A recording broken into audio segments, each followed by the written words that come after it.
أعوذ بالله من الشيطان الرجيم بسم الله الرحمن الرحيم. Al-awwal, yang pertama. Ya, tolong nanti para orang tua dituliskan, dicek anak-anaknya saat sekolah. Kita yang belajar nomor 1 ini coba cek kembali. Ya.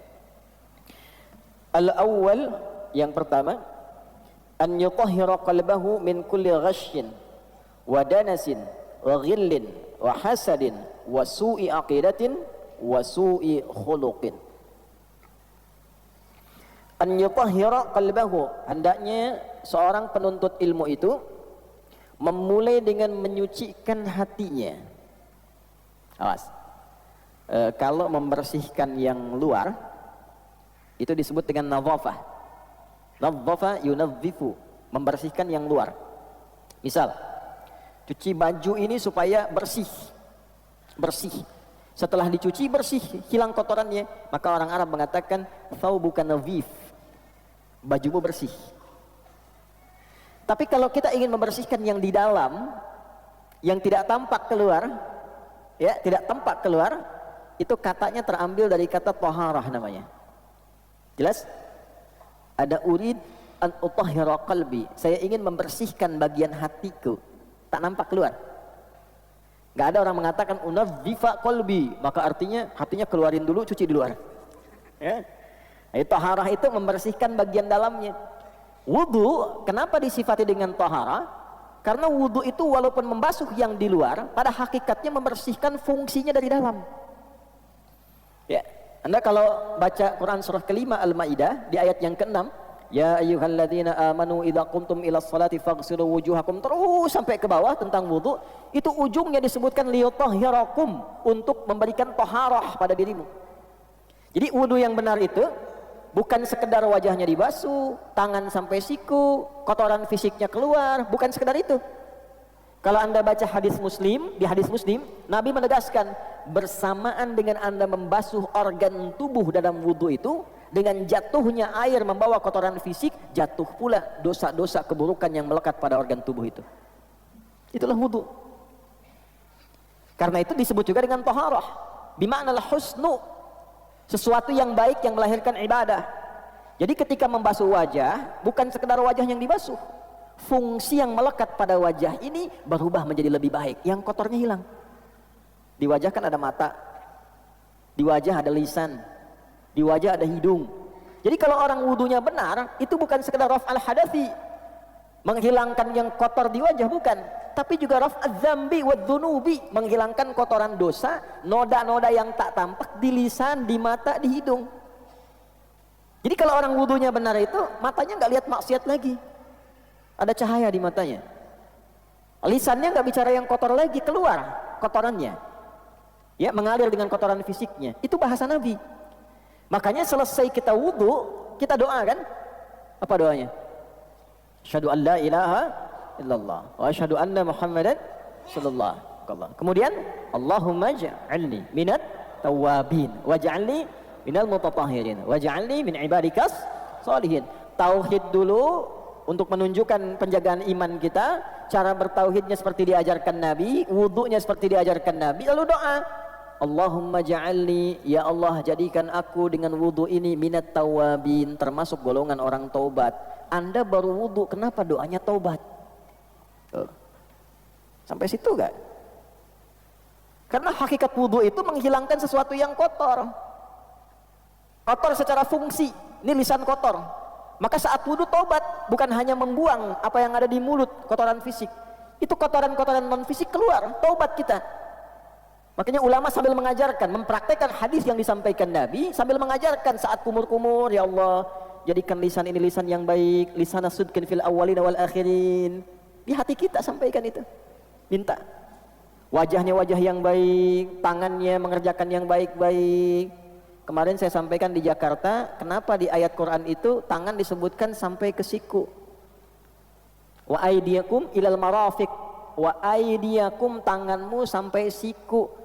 Ila di situ lidilati ala nihayah, menunjukkan ke ujung. Awal ke ujung, basuh dari sini ke sini. Kalau Anda basuh dari sini ke sini pun sah wudunya. Tapi dari segi mana? Afdolnya dari sini ke sini. Untuk menunjukkan apa? Untuk menunjukkan bahwa organ tangan yang biasa digunakan oleh manusia dan seringkali berbuat salah dengan organ itu, ini dari sini. Sini. Anda bikin status di Instagram kan pakai ini, bukan pakai ini. Huh? Ya kan? Nah, sampai ke situ memahaminya. Ya. Nah, karena kajian saya disertasi itu yang terakhir itu menganalisis bahasa Al-Quran 30 juz. Dari tafsir 30 juz. Nah, itu indah sekali. Ya. Nah, semuanya keterkaitan. Jadi begitu selesai kita berwudu, kita bertobat. Makanya orang yang benar wudunya pasti terjaga dari maksiat. Kenapa Nabi selalu mengatakan jaga wudu, jaga wudu, jaga wudu? Intinya dengan wudu yang benar itu menjaga kita dari maksiat. Latihan awalnya nahan batal. Ya kan? Ditahan supaya nggak batal. Lama-lama terbiasa. Dan itu ketika dibawa pulang ke akhirat langsung ditandai oleh Allah. Di antara yang dibangkitkan pertama kali kata Nabi dari umatku, dia akan bangkit dengan wajah yang bercahaya, ghurral muhajjalin min atharil wudu, dari bekas wudunya. Para ulama memaknai dua. Bekas wudu yang pertama rajin wudu. Makna yang kedua, dari rajin itu terjaga anggota tubuhnya dari perbuatan maksiat. Nah, perbuatan yang menghindari dari maksiat ini, tangan tidak bermaksiat, mulut tidak bermaksiat, telinga tidak bermaksiat, itulah yang menjadikan organ tubuh bercahaya di hari kiamat. Bukan karena airnya. Jadi itulah taharah. Penuntut ilmu saat akan mulai datang ke majlis ilmu, maka para ulama menyimpulkan dari keterangan Nabi, nanti ada hadisnya. Yang pertama dilakukan adalah an yutahhira qalbahu, membersihkan, menyucikan keadaan hatinya sebelum dia menerima ilmu. Ya, saya ambil beberapa referensi. Yang pertama saya ambil nasihat Imam Waqi dulu kepada Imam Asy-Syafi'i dari kalangan salaf yang terdahulu, tersambung nanti ke tabi'in, ke sahabat dan seterusnya. Kata Imam Asy-Syafi'i rahimahullahu taala, syakautu waqi'an an su'i hifdhi. Saya pernah konsultasi kepada Imam Waqi guruku tentang kurang bagusnya hafalanku. Kira-kira kalau Imam Syafi'i kurang bagus hafalannya sebagaimana ya? Mungkin titik beda sedikit dengan koma mungkin ya. Itu disebut masih kurang bagus. Karena di ilmu hadis itu kan Imam Syafi'i itu ahli hadis juga. Imam dalam fikih, imam juga dalam tafsir, imam dalam hadis. Mujtahid mutlak. Kalau mujtahid mutlak itu sudah nggak usah ditanya itu. Quran, tafsir, hadis, fikih, usul fikih dan sebagainya. Ya, di ilmu hadis itu kalau ada lupa sedikit aja, nanti turun kualitasnya. Ya, itu nanti tanda yang kedua dari 5 syarat hadis sahih. Mattasala isnaduhu binaqlil adlid dhabiti anil adlid dhabiti min ghairi syudzudin wala illatin qadihah. Syarat hadis sahih itu 5. Muttasil sanadnya, bersambung sampai ke Nabi sallallahu alaihi wasallam. Nah, orang-orang yang bersambung itu diteliti lagi. Satu, punya sifat adil enggak? Yang kedua, dhabit enggak? Dhabit itu kuat hafalan sehingga kalau ditanya enggak robah-robah. Ditanya sekarang, 5 menit kemudian, besok, 2 bulan kemudian, jawabannya masih konsisten sama. Beda sedikit saja, turun kualitas dari sahih jadi hasan. Hasan pertama kali diperkenalkan oleh Imam At-Tirmidzi karena perbedaan tingkat hafalan.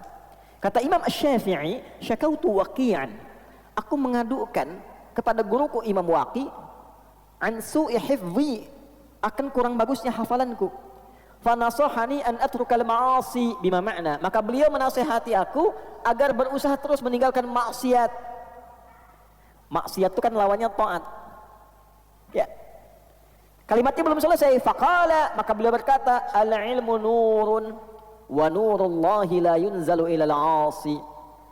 Ilmu itu cahaya, dan cahaya Allah tidak akan ditanamkan pada hati-hati yang berisi perbuatan maksiat. Di hadis Muslim, kalau ada orang berbuat maksiat, di hadis Muslim itu nanti tertanam di hatinya naktah sauda, noda hitam. Kalau terus berbuat maksiat, kumpul, ketutup cawan hatinya. Kan ilmu yang bagus itu masuknya ke sini, Pak, Bu. Bukan ke sini. Kalau ke sini jadi hafalan. Kalau ke sini jadi amalan. Kalau ke sini Anda hanya akan pandai berdebat. Kalau ke sini Anda akan pandai mencari hikmah untuk mencari kebenaran. Ke sini pembenaran, ke sini kebenaran. Nah, kalau hatinya tertutup seperti ini, alhamdulillah, ini. Jadi mau dimasukkan apa aja susah, balik. Nah, cahaya Allah itu tidak akan sampai ke hati orang-orang yang dipenuhi kotoran maksiat. Jadi ingin memberikan kesan bahwa ilmu itu nanti ada dua. Ilmu yang berkah, ilmu yang tidak berkah. Nah, ilmu yang berkah itulah yang disebut dengan nurun, cahaya. Ya, Allah nurun alan nur, cahaya di atas cahaya. Artinya apa? Pemberi semua sinar segala kebaikan. Jadi kalau orang-orang yang hatinya bersih, hatinya baik, ilmunya sampai ke dalam qalbunya. Nah, tapi kalau hatinya kotor, nurunnya dari bahasa Arab berubah ke bahasa Indonesia. Al ilmu nurun, ilmunya semakin menurun. Kurang nggak sampai. Yang harusnya bahasa Arab jadi bahasa Indonesia. Nah, ini satu ya. An yutahhira qalbahu, membersihkan dulu hatinya.